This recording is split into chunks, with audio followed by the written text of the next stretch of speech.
এটি চাঁদপুর জেলার হাইমচর উপজেলার কাটাখালী জামে মসজিদ। মুঘল আমলের আদলে তৈরি ঐতিহ্যবাহী এ মসজিদটি কালের সাক্ষী হয়ে দাঁড়িয়ে আছে।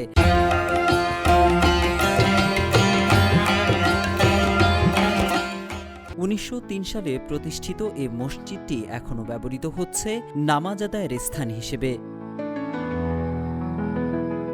খোঁজ নিয়ে জানা গেছে মসজিদ এরিয়াতে আছে মোট 33% জমি। মসজিদটির দেয়ালের পুরুত্ব 3 বর্গফুট। মূল মসজিদের দৈর্ঘ্য 50 ফুট এবং প্রস্থ 30 ফুট।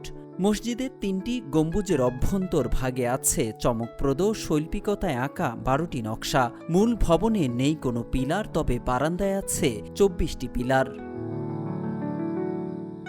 নান্দনিক এ মসজিদটি নির্মাণে ব্যবহার করা হয়েছে চুন এবং সুরকি। মসজিদটিতে 2টি ঝুলন্ত বিম, একটি বড় এবং 3টি ছোট মেহরাব রয়েছে। পবিত্র কোরআন শরীফ সহ ধর্মীয় গ্রন্থাদি রাখার জন্য আছে ব্যবস্থা। মসজিদ ঘেঁষে আছে একটি পুকুর। তবে চাঁদপুরের এই অঞ্চলটি মেঘনার ভাঙন কবলিত হওয়ায় অনেকেই ঘরবাড়ি হারিয়ে মসজিদ এলাকায় এসে বসতি করেছেন। বাসিন্দারা জানিয়েছেন দূর দূরান্ত থেকেও মুসল্লিরা নামাজ আদায় করতে এখানে আসেন। এখানে আজকে 32 বছর আমরা বাড়ি গেছি। 32 বছরে আমি এই জায়গায় নামাজ পড়ি। নামাজ পড়ি বহু দূরের থেকে নামাজ পূর্বের তুলনায় কিছুটা বাড়ানো হয়েছে নামাজের স্থান। মুসলিম এমনকি ভিন্ন ধর্মাবলম্বীরাও দান দক্ষিণা করেন এই মসজিদে। মসজিদটির খুব কাছেই মেঘনা নদী, কাজেই ভাঙন রোধে ব্যবস্থা গ্রহণের দাবি জানিয়েছেন বাসিন্দারা। অনেক হিন্দু লোকও এই মসজিদে দান করছে তাদের মনের বাসনা পূরণের জন্য।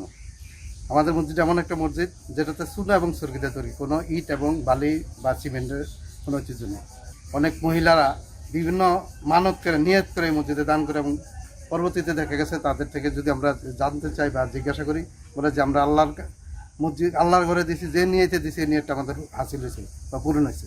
আর আমাদের নদী সংস্কারের জন্য বলক আপনারা যদি আসতেন, যে নদী যে এখন যে জোয়ারে যে নদী অ্যাফেক্ট হয় এবং এই যে বন্যা হইলে আমাদের নদী এখন হুমকির মুখে, এই এতটুকু যদি কিছু মেরাম হতো সরকারের মাধ্যমে।